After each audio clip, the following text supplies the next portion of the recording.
Hari ini kita belajar bersama-sama Kisah Para Rasul pasal yang ke-18 dan masih tentang pelayanan Paulus di kota Korintus. Lihat bagaimana Paulus melayani, mengabarkan Injil, dan rindu sekali mengajak sebanyak mungkin orang untuk percaya kepada Yesus. Di dalam ayat yang kelima, ketika Silas dan Timotius datang dari Makedonia, Paulus dengan sepenuhnya dapat memberitakan firman di mana ia memberi kesaksian kepada orang-orang Yahudi bahwa Yesus adalah Mesias. Di sini Anda lihat Paulus memberitakan Injil dengan berani, dengan getol, bahkan menceritakan bahwa Yesus adalah Mesias dengan kesaksian-kesaksian hidupnya yang luar biasa. Tetapi ketika orang-orang itu memusuhi dia dan menghujat, ia mengebaskan debu dari pakaiannya dan berkata kepada mereka, "Biarlah darahmu tertumpah ke atas kepalamu sendiri. Aku bersih, tidak bersalah. Mulai dari sekarang aku akan pergi kepada bangsa lain." Sekalipun Paulus sudah menceritakan tentang Yesus, pengalaman hidupnya, kesaksian hidupnya diceritakan, tapi tetap saja orang-orang itu memusuhi dia, bahkan menghujat. Orang-orang itu menolak akan Injil yang disampaikan oleh Paulus. Hal yang sama juga seringkali terjadi dalam hidup kita. Kita rindu sebanyak mungkin orang bisa percaya kepada Yesus. Kita rindu teman-teman kita juga diselamatkan karena percaya Yesus. Kita rindu keluarga kita, keluarga besar kita juga mengenal Yesus. Namun kadangkala sekalipun kita sudah menunjukkan perubahan hidup, kita sudah menjadi kesaksian yang baik, hidup kita menjadi berkat, lalu kemudian kita juga menceritakan tentang Yesus.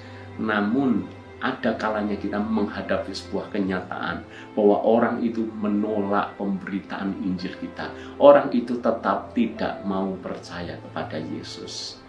Paulus ketika menghadapi orang-orang seperti itu, Paulus berkata dengan tegas, mengebaskan debu dari pakaiannya. Ini merupakan simbol bahwa Paulus tidak lagi mau berurusan dengan mereka dan berkata, "Biarlah darahmu tertumpah atas kepalamu sendiri.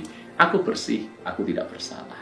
Artinya gini, selama kita memberitakan Injil, kita tidak bersalah. Sebab kita sudah memberitahu jalan yang benar, jalan keselamatan itu.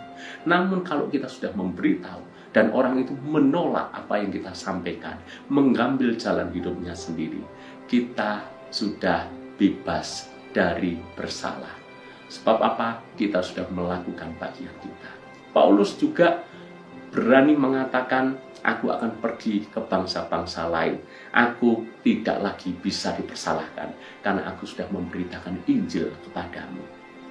Mungkin kita berpikir Paulus ini mutungan.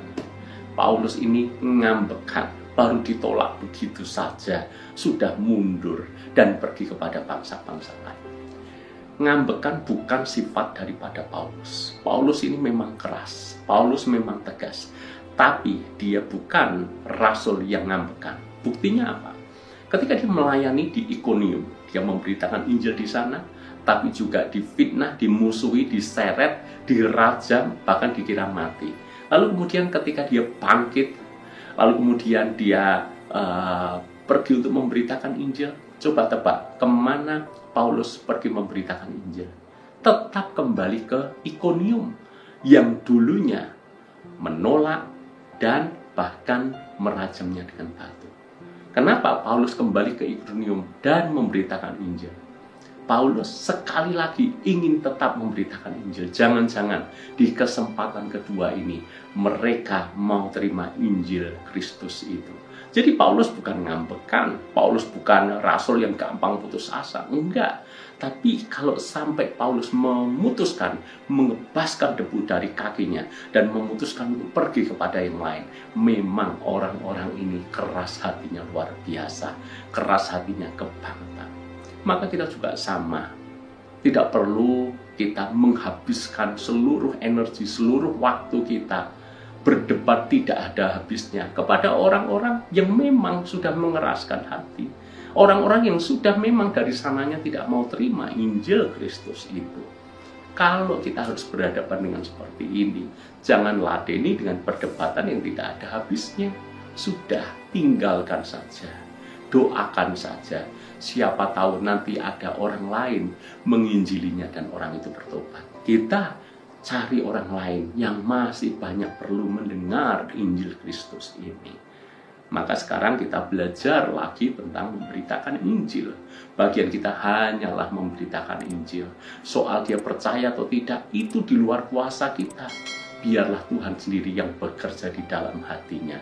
Kalau mereka menolak, mengeraskan hati, masih banyak jiwa-jiwa yang perlu kita layani, perlu kita jangkau melalui Injil Kristus Yesus Tuhan.